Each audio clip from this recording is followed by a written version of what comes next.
दोस्तों, जब भी हम अपने प्रोडक्ट्स को अमेजन और फ्लिपकार्ट जैसी मार्केट प्लेसेस पर ऑनलाइन सेल करते हैं तो सबसे बड़ा चैलेंज जो एक ऑनलाइन सेलर के सामने होता है वो है रिटर्न ऑर्डर्स को हैंडल करने का। तो दोस्तों, आज इस वीडियो में मैं आपसे इसी के बारे में डिटेल में बात करूंगा। नमस्कार दोस्तों, मेरा नाम है हिमांशु। आप सबका स्वागत है मेरे यूट्यूब चैनल ई सेलिंग ज्ञान में। तो आइए वीडियो शुरू करते हैं। दोस्तों, अमेजन और फ्लिपकार्ट जैसी ई कॉमर्स कंपनीज अपने प्लेटफॉर्म पर कस्टमर को बढ़िया से बढ़िया यूजर एक्सपीरियंस देना चाहती हैं, जिससे कस्टमर्स को उनकी सर्विसेज पसंद आए और वो उनकी साइट्स पर जाकर बार बार प्रोडक्ट्स को परचेज करता रहे। इसी वजह से ये ई कॉमर्स कंपनीज कस्टमर्स को प्रोडक्ट को रिटर्न करने का ऑप्शन भी देती हैं। एक बार अगर कस्टमर इन मार्केट प्लेसेस पर ऑनलाइन ऑर्डर कर दे तो वो चाहे तो ऑर्डर डिलीवर होने से पहले भी ऑर्डर को कैंसिल कर सकता है या फिर ऑर्डर डिलीवर होने के बाद भी 15 दिन के अंदर ऑर्डर को रिटर्न कर सकता है। डिलीवरी के बाद ऑर्डर रिटर्न करने का time period product to product और marketplace to marketplace differ करता है। अब अगर कस्टमर ऑर्डर कैंसिल करेगा या फिर डिलीवर होने के बाद रिटर्न करेगा तो सीधी सी बात है, वो रिटर्न ऑर्डर सेलर के पास ही आएगा। और कुछ सिनारियो में तो अमेजन और फ्लिपकार्ट वाले आपसे उस रिटर्न ऑर्डर का शिपिंग चार्जेस भी चार्ज कर लेते हैं। तो कुल मिलाकर आपको उस ऑर्डर पर लॉस होता है, क्योंकि अमाउंट तो कुछ मिलता नहीं और ऊपर से शिपिंग चार्ज और लग जाता है। फ्रेंड्स, जब भी कोई नया सेलर इन मार्केट प्लेसेस के साथ रजिस्टर होता है और फिर उसके कुछ दिन बाद उसे रिटर्न आने लगते हैं तो वो परेशान हो जाता है। और इसी वजह से काफी सारे सेलर्स ऑनलाइन सेलिंग करके कुछ दिनों में ही बंद कर देते हैं। काफी सारे सेलर्स के फीडबैक के हिसाब से 30% ऑर्डर्स के रिटर्न आपको मिल सकते हैं।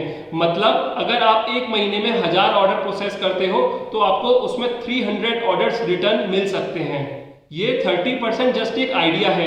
अगर आपको 30% से कम रिटर्न मिलते हैं तो कोई दिक्कत वाली बात नहीं है, लेकिन अगर आपको 30% से ज्यादा रिटर्न मिलते हैं तो आपको देखना पड़ेगा कि रिटर्न जो ज्यादा आ रहे हैं वो किस वजह से आ रहे हैं। फ्लिपकार्ट और अमेजन जैसे मार्केट प्लेसेस रिटर्न्स को दो तरीके से डिवाइड करते हैं। पहला कोरियर रिटर्न, दूसरा कस्टमर रिटर्न। कोरियर रिटर्न में ऑर्डर कस्टमर तक डिलीवर होने से पहले ही रिटर्न कर दिया जाता है।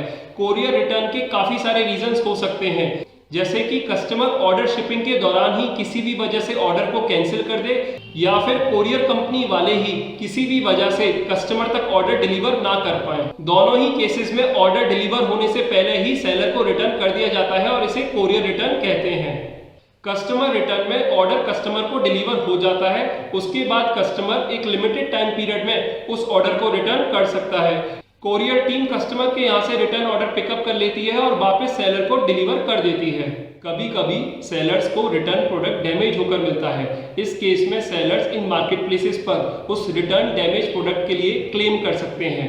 अगर ये मार्केट प्लेसेस क्लेम पास कर देते हैं तो आपको उस रिटर्न प्रोडक्ट का जो भी सेलिंग प्राइस है उसमें कुछ अमाउंट कट करके बाकी का अमाउंट एज रीइंबर्समेंट मिल जाता है, जिससे सेलर को कोई नुकसान नहीं होता और उस डैमेज प्रोडक्ट की भरपाई हो जाती है। शिपिंग के दौरान आपका ऑर्डर बिल्कुल भी डैमेज ना हो, इसलिए आपको ध्यान रखना है कि आपको अपने प्रोडक्ट की पैकेजिंग अच्छे से करनी है, ताकि अगर आपको रिटर्न रिसीव हो या फिर कस्टमर को ऑर्डर डिलीवर हो जाए तो प्रोडक्ट बिल्कुल भी डैमेज ना हो।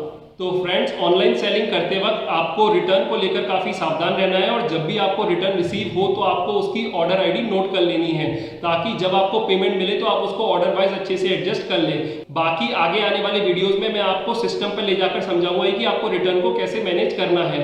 फिलहाल इस वीडियो में इतना ही। ऑनलाइन सेलिंग करते वक्त जो रिटर्न आते हैं मुझे बस आपको उसका एक आइडिया देना था, तो मुझे उम्मीद है कि आपको कुछ समझ में आ गया होगा। अगर आपको वीडियो अच्छी लगी हो तो इस वीडियो को लाइक कर दीजिएगा, अपने फ्रेंड्स और फैमिली के साथ शेयर भी कीजिएगा और मेरे चैनल पर नए हैं तो मेरे चैनल को सब्सक्राइब कर दीजिएगा, क्योंकि मैं ऐसे ही ऑनलाइन सेलिंग से जुड़ी वीडियोस अपने चैनल पर लाता रहता हूँ।